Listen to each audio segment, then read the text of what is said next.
Fala comigo, rubro-negro. Galera, ontem o Mengão perdeu pro São Paulo, né? Perdeu de 1 a 0 pro São Paulo. Um joguinho bem meia boca, bem feinho, bem difícil de acompanhar esse jogo, né?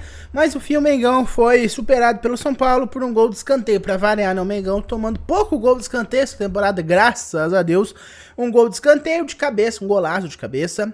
E que o Mengão tirou o Mengão, né, da liderança do Campeonato Brasileiro. O Mengão atualmente segundo colocado, atrás do Botafogo, com 3 pontos de vantagem e um saldo de gols maior do que o do Mengão. Fala comigo, rubro-negro, eu tô trazendo aqui pra vocês esse trechinho do programa Sport Center de ontem à noite. Vai começando o vídeo, deixando seu like, se inscrevendo no canal, também acionando o sino de notificação pra dar aquela moral pro canal. Já deixa eu arrumar aqui pra não tomar direitos autorais e me ferrar com esse vídeo. Agora, sem mais delongas, vamos dar uma olhada aí no que disse o pessoal do Sport Center da ESPN Brasil, grupo Disney Créditos. Esse vídeo são totalmente deles, inclusive já deixa eu deixar aqui os créditos anotadinho, bonitinho, tá aí, deixa eu até colocar o espacinho aqui, só pra ficar bonito. Agora, sem mais delongas, vamos dar uma olhada aí no que eles disseram. Gui, mas já que estamos em época olímpica, neste tênis de mesa,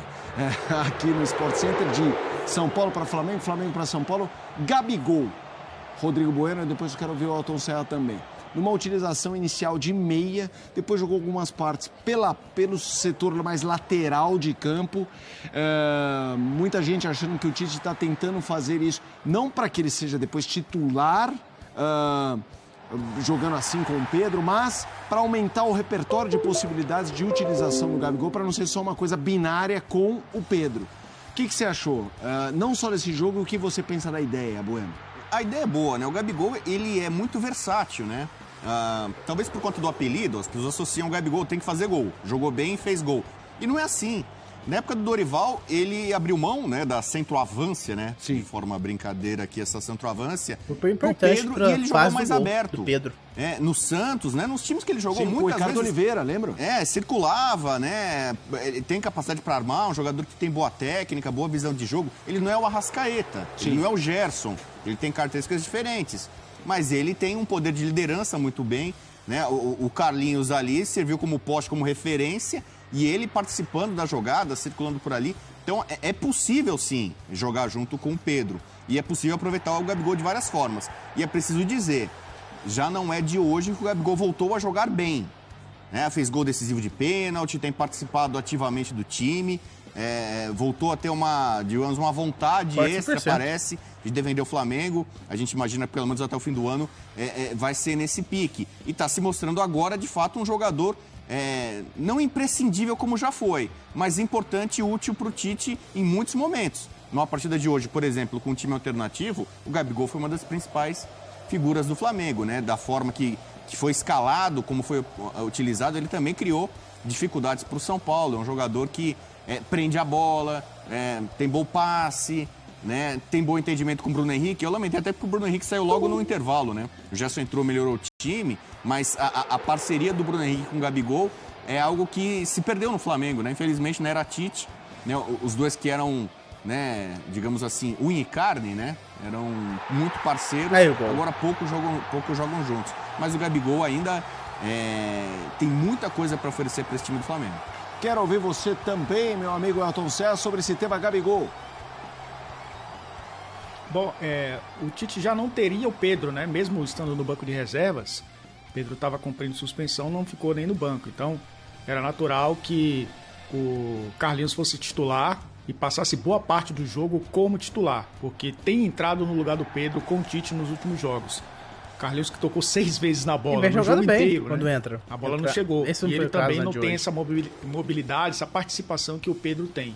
Que o Gabriel tem. E eu acho que foi por isso até que ele acabou sendo escalado. Porque a gente viu a escalação e imaginou, né, o Flamengo jogando com o Gabriel jogando como um 10, né? O Flamengo jogando num 4-2-3-1. Já não tinha os dois pontas, né? O Luiz Araújo e o Everton Cebolinha. Talvez o Luiz Araújo fosse titular, porque o De La Cruz tem feito um lado, o Everton outro, né? E o Luiz Araújo entra durante os jogos. Poderia funcionar, inclusive, Teria, com certeza. como jogador dessa forma, mas lesionado também não foi opção. E aí eu imagino que a entrada do Gabriel era para funcionar como um segundo atacante. Foi muitas vezes ele jogou dessa forma. Acho que encontrar um lugar para o Gabriel no time titular, nesse time do Flamengo, do Tite, vai ser muito difícil, porque é o jogo posicional, é o time que tem o De La Cruz funcionando como meio armador por um lado, um ponta por outro. O Gabriel não se encaixa nessas duas características hoje, apesar de ter começado como ponta, né, a sua carreira, jogando como ponta direita. O Arrascaeta jogando por dentro, e o Gerson muitas vezes trocando de posição. O Gerson, na época da Copa América, lembremos, jogou também aberto pelo lado direito. Entrou no segundo tempo dessa forma, né? Depois do gol sofrido, ele passou a jogar um pouco mais por dentro e o Gabriel saiu um pouco mais. Depois ele acabou colocando o Lohan, que muitas vezes fez essa função de armador, né, jogando por trás de um centroavante, e aí o Gabriel passou a jogar mais à frente, porque o Carlinhos não jogou bem. Eu acho, tô com o Bueno que ele tem melhorado muito, né, tem jogado bem, mas acho, Felipe, que não é o suficiente ainda para ser titular dessa equipe do Flamengo. E na cabeça do Tite, provavelmente nem a opção ao Pedro, porque a opção ao Pedro tem sido o Carlinhos, a não ser que o Carlinhos, que até fez seus golzinhos, né, tem sido importante, caia de rendimento ao ponto do Tite optar de novo uma opção pelo Gabriel como referência, o que eu acho que tem sido muito difícil. O Tite está pensando também, lógico, nesse momento da temporada e nas 3 competições, mas eu vejo o Tite também pensando no futuro, né? E o futuro não vê o Gabriel no Flamengo, pelo menos por enquanto. Eu acho que por isso até ele vai colocando outras opções e deixando o hoje camisa 99, o ex-camisa 10 do Flamengo, como uma segunda opção de ataque e talvez uma terceira no meio-campo, como um meio atacante, né, jogando um pouco mais por dentro, como ele jogou essa partida contra o São Paulo. Tem um tema importante que é essa história que o Eduardo Afonso trouxe do público, né? O Morumbi lotado hoje. Ele sinalizou isso sobre o Flamengo. É importante porque em todo jogo, no Morumbi, em qualquer estádio assim, mas o Morumbi, por ser muito grande, ele tem o percentual para o visitante grande e muitas vezes ele não é preenchido. E isso o São Paulo não tem o que fazer. Então, para ter essa capacidade importante de atingir 58 mil, você precisa de um time capaz de ocupar esse espaço. Então, o Flamengo complementou esta cota para chegar a 58 mil. É uma demonstração de, mais uma vez, do torcedor são paulino ao lado do time, Bueno. O São Paulo ultrapassou já, no meio de semana, mais de 1 milhão de torcedores no Morumbi nesse ano. Esse é o 23º jogo do São Paulo em 2024 como mandante. O São Paulo tem uma média de aproximadamente 45 mil torcedores por partida. Então virou algo meio que habitual, né? Pode ser segunda à noite com chuva, quinta à noite com frio, sábado à noite, né? Mesmo assim o Morumbi vive lotado.